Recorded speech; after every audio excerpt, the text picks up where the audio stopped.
Welcome all. We are going to start our next lesson, that is properties of natural resources. So in 6th standard you have already studied what are natural resources. Mainly we have studied about air, water and land.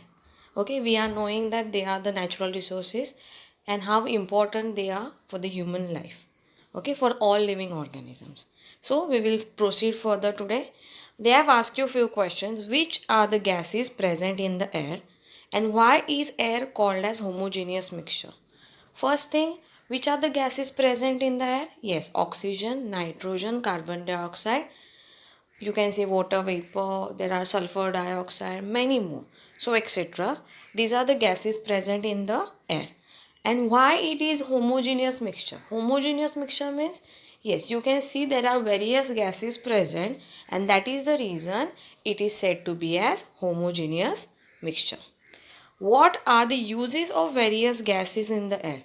This answer, it was already been specified in 6th standard first lesson, the uses of gases. Why is nitrogen used? Why is carbon dioxide used? Why is oxygen used? Oxygen is used for respiration in human beings and animals. Carbon dioxide is used by plants for the preparation of the food. We are knowing nitrogen, it is useful in building the proteins and also used in airtight packaging. We are also knowing the uses of the inert gases, for example helium, argon, neon, etc. So we are going to start with the properties of air first. We are going to see each and everything, but before that we are going to start with the first part, that is properties of air. Air is all around us. We cannot see it, yet we feel the presence of air. When we inhale, air is taken through the nose. If we blow on our hand through our lips, we can feel the air. If you, what they are telling you right now, that air is present everywhere around you. We cannot see it, but yes, we can feel it. When we inhale, the air is being taken inside by the nose. And if we blow the air on our hand also, you can feel the air. Okay. So they have given you one activity to do over here. They have told you to take a particular stick and for the two ends tie two balloons. One balloon you are going to fill the air inside and the next balloon you are going to keep it empty as it is. Or you can just fill it and later you can remove out all the air. You can see that the blown balloon which is present here, it is heavy and that balance is just going downwards, and the one which is not consisting of air, it is been in the upward direction.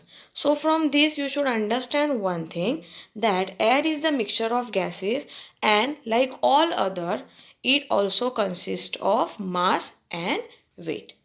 So what does air consist of? Yes, air consists of mass and weight. You can easily understand with the help of this experiment.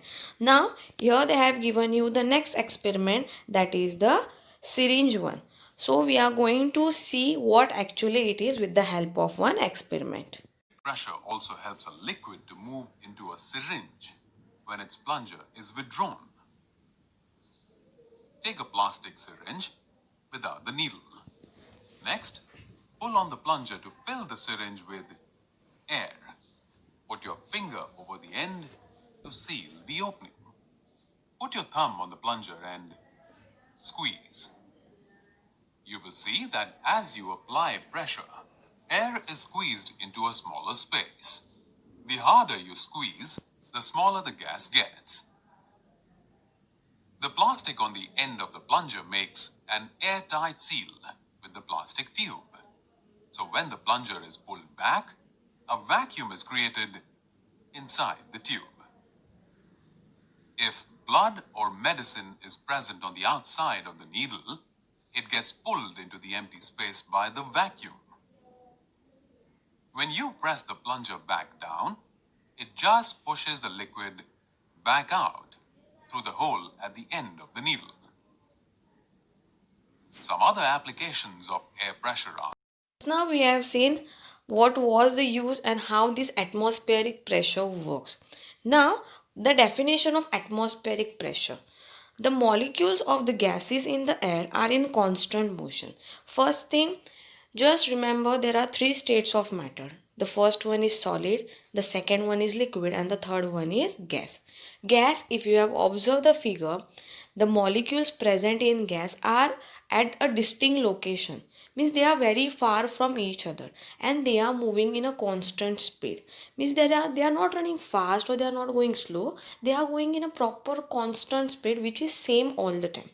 But when these molecules strike a body means if suppose you are coming in between of that molecules, when that air is blowing, if you come in between, that molecules will strike to your body. In short, in Marathi we can say तुमच्या शरीरावरती ते आदळणार.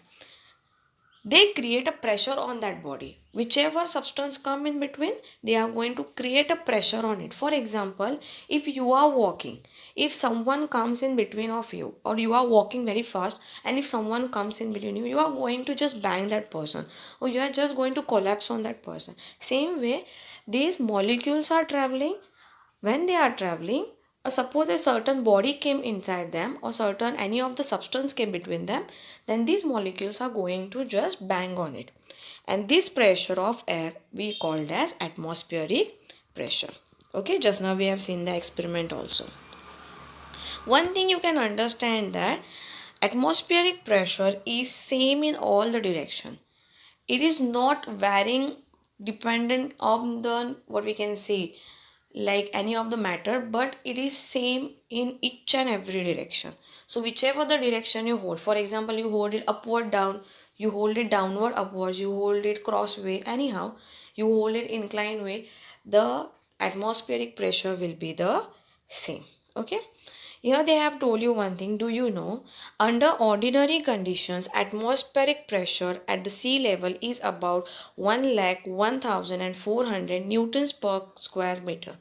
When normal conditions are there, the sea level atmospheric pressure is about 1,0400 Newton per square meter.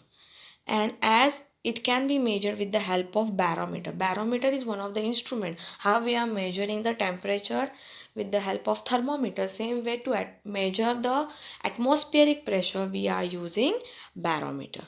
Okay, here they have given you information about a scientist. In 1726, the Swedish scientist Daniel Bernoulli put forth the important principle that the pressure of the air decreases when the velocity increases. If you see, if you increase the speed, if you increase the speed, the pressure decreases. And this was studied first by the Sweden scientist. His name is Daniel Bernoulli. If a body is moving through the air pressure decreases perpendicular to the direction of the motion, and then the air in its surrounding flows rapidly with high pressure to the low pressure. What he is trying to tell you that they have discovered the principle that is called as Bernoulli's principle also, that pressure of the air decreases when the velocity increase. When you increase or when you give the high speed for that particular pressure, the pressure is going to get decreased. That only we are going to study in the next experiment which is been mentioned over here. So let's see what actually it is.